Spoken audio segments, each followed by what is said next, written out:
back sides, that's where the posters should go. Yeah, in the back. Yeah. Look at this. You know how to run an event? Okay. Thank you.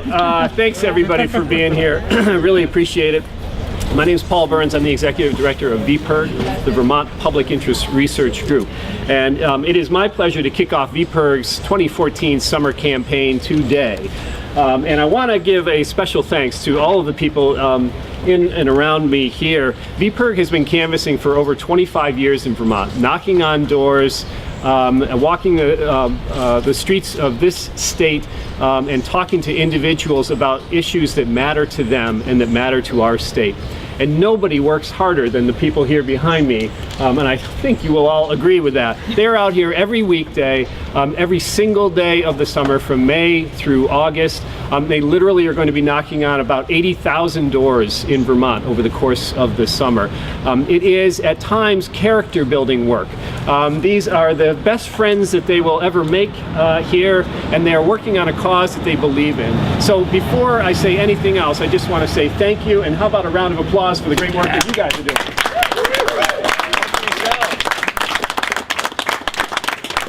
Last summer, many of these same folks and some other predecessors worked on a campaign to require the labeling of genetically modified foods in Vermont. That campaign worked out pretty well. They gathered over 32,000 postcards and delivered them to state senators, and that helped to convince those senators to make Vermont the first state in the country to require genetically engineered foods to be labeled. The legislature, I think it is fair to say, would not have taken that bold step if they had not heard from tens of thousands of their constituents. This was an important part of that campaign.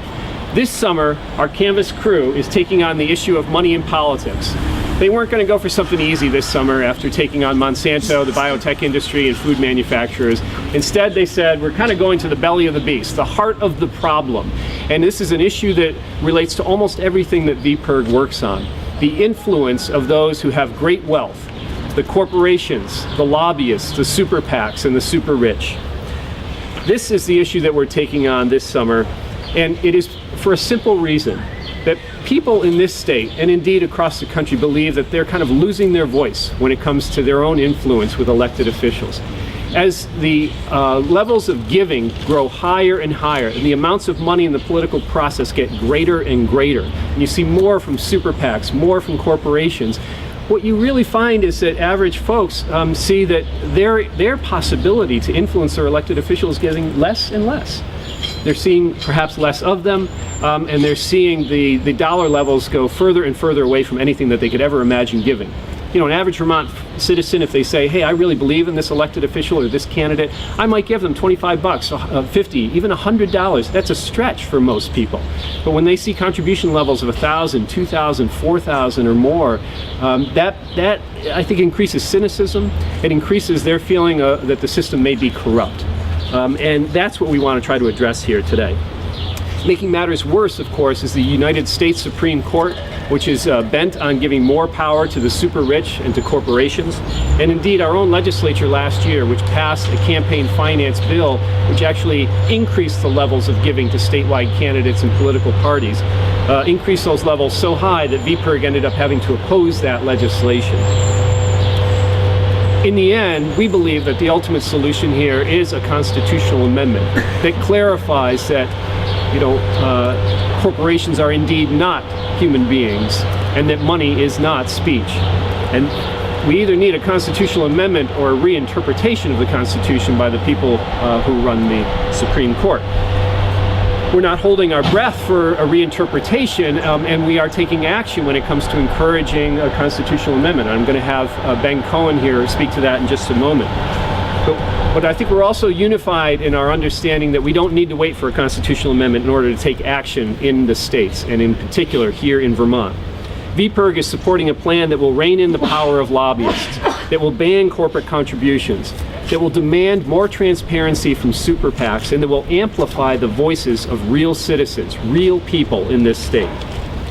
Vermont is not the worst state when it comes to the power of big money and special interests. That's clear. I mean, you can look at other examples and find more corruption in other places. That's true. But we believe that we ought to aim higher than just not being the worst. We can be the best, and there are things that we can and should do now in order to put Vermont in a position of of, as I say, amplifying the voices of real citizens. And that's what this campaign is about, giving power back to real people, and that's what we're here today. And then before further ado, let me hand things over to Ben Cohen, who'll talk a little bit about his campaign. And we are so fortunate to be joined by Ben today. He's been a real leader on this issue and many others, and he's going to talk a little bit about the Stamp Stampede. So thanks, Ben. All right. Well, I'm really happy to be here with this incredible crew of canvassers and to be joining together with VPIRG to get money out of politics. I run the Stamp Stampede, which is a national organization that's focusing on getting money out of politics by amending the Constitution and by passing legislation at the federal and state levels. This is a very, very broad movement. Over 90% of Americans, both Republicans and Democrats, agree that money has corrupted our system and we need to do something to get it out. Vermont has done incredible work in terms of making its voice heard on amending the Constitution. The legislature, the Vermont legislature, passed a resolution in favor of amending the Constitution, and just recently the Vermont legislature became the first legislature in the country to call for a constitutional convention for the purpose of amending the Constitution to get money out. But Vermonters are so riled up about this issue that they want to do more. And the more that they can do is to pass this piece of legislation that VPIRG is about to offer, and also to make their voice heard both in the state and across the nation on this issue. So the Stampede makes it really easy to make your voice heard. If the Supreme Court declared that money is free speech, we've decided to actually use money to communicate a message. So what we call this is monetary jujitsu, using money to get money out of politics, and it becomes a petition on steroids. Usually if you want to make your voice heard to the governing bodies, you can sign a petition. But in this way, you're doing it in a very public way. And every dollar bill that you stamp gets seen by 900 people as it gets passed around in the next 2.5 years.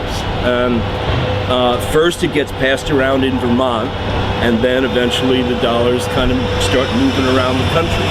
And so this is a beautiful way to build this movement. It's something that anybody can do anywhere, anytime, with whomever they feel like doing it with. And I'll just show you some examples. Well, you see examples all over here.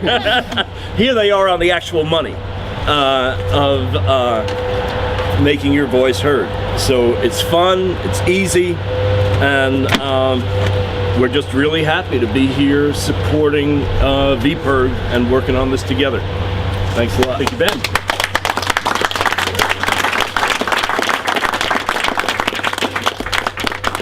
We have a number of directors of the office this summer, and we're happy to have returning with us a veteran, Becca White, who will talk about some of the experiences that she and her colleagues here are having on the canvas this summer. Woo. Thank you. Cheers. Yeah, it's a really hard act to follow after Ben and Paul, but I'll try. Hi, my name is Rebecca White, and I'm an assistant director with the canvas at VPIRG this summer. For the past 3 summers, I've biked and walked across my home state of Vermont, knocking on doors and flagging down passerbys on the street. I've talked with Vermonters about the state's renewable energy future, getting toxic chemicals out of kids' toys, and last year was part of the record-breaking GMO labeling campaign. This summer, as I'm sure you've already heard, our efforts are focusing on an issue that's at the root of so many of the campaigns that VPIRG works on. It's money in politics. It may surprise some of you to know that this is an issue that resonates so powerfully with so many college-aged people. We look at the dysfunction in Congress, we see the corrupting influence of the Koch brothers, corporations, other special interests, and we see the situation made worse by recent Supreme Court decisions. We want affordable health care. We want clean water. and we want to see action on climate change. Our future depends on these things. But too often, good ideas are blocked by special interests backed by big dollars. I'm proud to say that our 2 weeks into this campaign, which is taking on big money, we're finding that the same kind of positive reactions from citizens at the door that we have with canvassers behind me, and what we found with GMO labeling and getting toxic chemicals out of children's toys. People know there's a problem and they want to see something done about it. 2 weeks ago, at the Strolling of the Heifers Festival in Brattleboro, Vermont, they support us as well, I spoke with farmers who were fed up with the power of giant agro business. Some of those same interests are now suing Vermont to keep consumers here from knowing the truth about their genetically engineered products. Last week, I spoke with a young couple in Bristol who are angry about the influence of powerful special interests where the voice of the people matters the most. We're not having to convince people that there's a problem with money in politics. Just the opposite. They get it. And they like the idea of reining in lobbyists, banning corporate contributions, and demanding more transparency from super PACs. Most would likely like to see a constitutional amendment making clear that corporations aren't people and money isn't speech. This job can be tough. Going door to door for a cause isn't for everyone. But for me, it's always meant way more than a paycheck. It's an incredible outlet for my passion for Vermont and for her citizens. Last summer, we visited every single town in Vermont, knocked on about 80,000 doors, and helped build one of the biggest grassroots campaigns in Vermont that we've ever seen. And we plan to do the same thing this summer. As you can see from all my colleagues here today, we're off to another great start. Tonight, more than 55 canvassers will be hitting the streets and the sidewalks of Vermont, and we'll be doing the same thing each weeknight, rain or shine, like today, through the end of August. So get ready, Vermonters. We're taking on big money in politics, and prepare to see a VPIRG canvasser in your neighborhood too. Yeah. All right. Woo!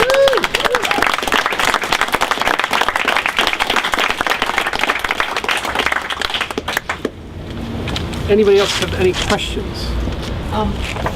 Can Rebecca act as if she's come to my door and what's the spiel?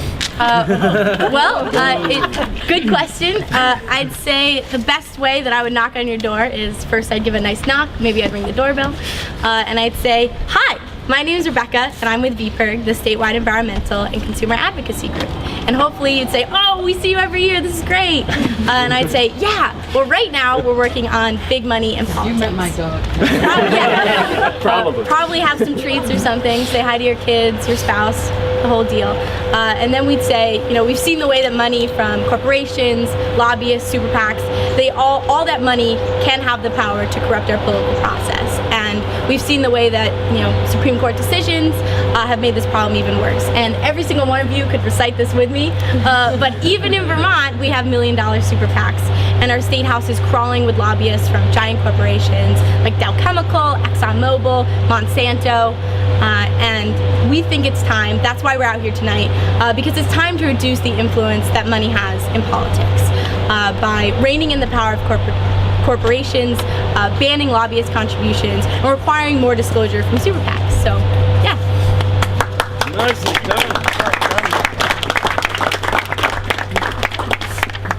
I'd like to demonstrate the latest in rubber stamp technology. This is the executive model pocket stamp.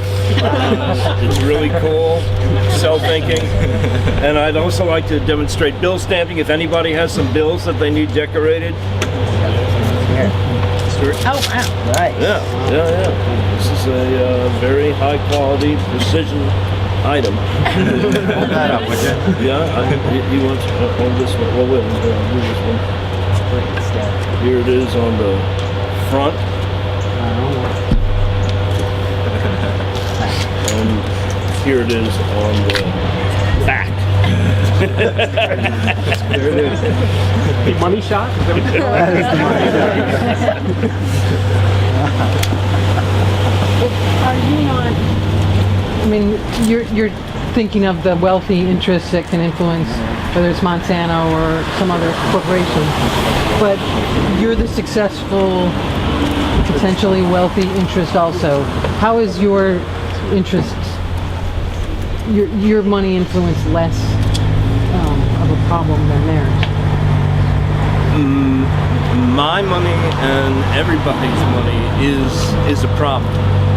What I'm trying to do is to use my money to change the system so that I wouldn't be able to contribute any more money than anybody else would be able to.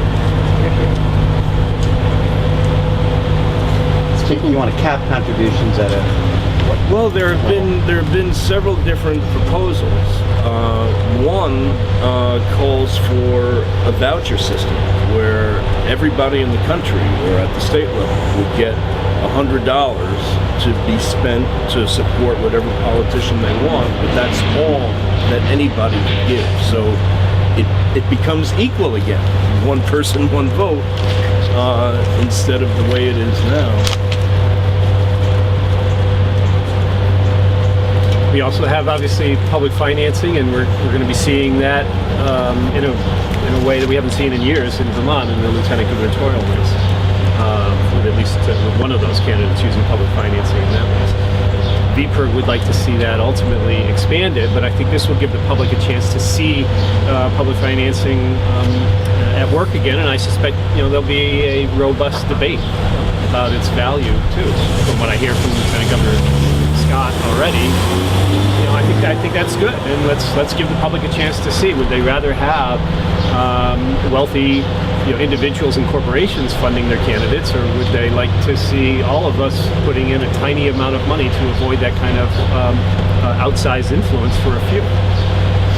Would you also denounce the money that's going to be going into trying to get single payer passed? That's something you support. No, what we're trying to distinguish, you think, between money that goes to politicians who then owe a favor to somebody who helped put them in office versus money that is about promoting ideas. I'm not favoring in any of these proposals a restriction on the activities that are around promoting ideas or bills. That is democracy, and if you're really successful and you get many people to engage in that, and you get many people to contact their legislators, that's the way our government should work. But if you look at the people who have supported Peter Shumlin since he's been elected governor, from end-of-life care to single-payer health care to child care unionization, presumably all causes you support, but a lot of people put money into his campaign to make sure he would get those items passed, and he's taken them off. Is that disturbing to you as much as the toxics, the chemical companies coming in and fighting toxics? As Ben says, it doesn't matter what the source of the money is. We would prefer to see it all, either eliminated or have very low contribution, lower than what we see, in Vermont right now. We'd like to see public financing replace these high contributions from people, whatever their political persuasion is. I mean, it's just not good for the vast majority of Vermonters or the vast majority of Americans when a few wealthy individuals or corporations have that much influence, regardless of what their position is on issues. It's better to have it be a situation where the average Vermonter could imagine making a contribution that is equal to what Ben Cohen could make or what Lenore Broughton could make. I mean, let's level that playing field so that the decisions are made based on the merits of the ideas, not on the size of the wall. Speaking of money, do the canvassers solicit funding for VPIRG? Membership, yes, and contributions for VPIRG, yes. How much did you raise last year? A lot. How much? Well, you could look at our 990s to determine some of the answers to that. I don't know the exact figure of what the canvassers raised, but it was hundreds of thousands of dollars they raised from Vermonters last summer. And what was the money used for exactly? First and foremost, paying them. And then for the campaigns that we were working on. Last summer they were working on the GMO labeling campaign. That money helped to allow us to run a robust campaign in the legislature. So it pays for advocates, it pays for organizers, it pays for research reports. and at times even advertising. Do canvassers have to meet quotas? Well, I don't think that's even an issue for this crew here. We have, I think, technically a quota, but these guys are so far above that. Am I right about that? Yeah, to speak on that, I'd say that we don't let people go if they're not raising a certain amount of money. It's really about people's commitment and passion to the issue, and that's why we're one of the best offices in the nation and why we're able to raise so much funding. It's not because we're out there saying, if you don't make this amount of money, you're out. It's if you are passionate about this, that will happen naturally. And informed. Yeah. Passionate and informed. So what's your goal for this campaign? How much you want to raise? It's not a monetary goal as much as it is we would like to hit every single town in the state again. That's a really difficult thing to do. We've done it once in the 25 plus years that VPIRG has been running the campaign. That was last summer. But we think there's real value in getting to every place in the state. It shows a commitment to this grassroots campaign, the style of campaigning that we do, a commitment to every single legislator that we want to be in their districts and have a presence, have membership and support in every single legislative district in the state.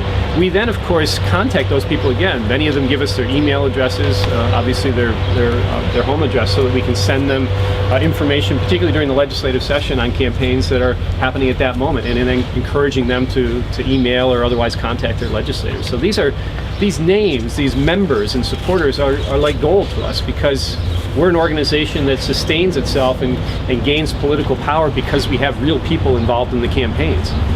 We make no campaign contributions. I should have said at the beginning, I think you all know, we're nonpartisan and we do not support any candidates or political parties, ever.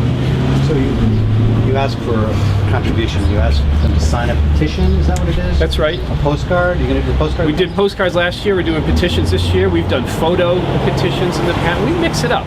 We are a creative bunch here. And Share your email, yeah. contact information. Yeah, email, contact information. Again, that's So does the petition essentially lay out the proposal you have on here? very similar to petition will go to who? right here.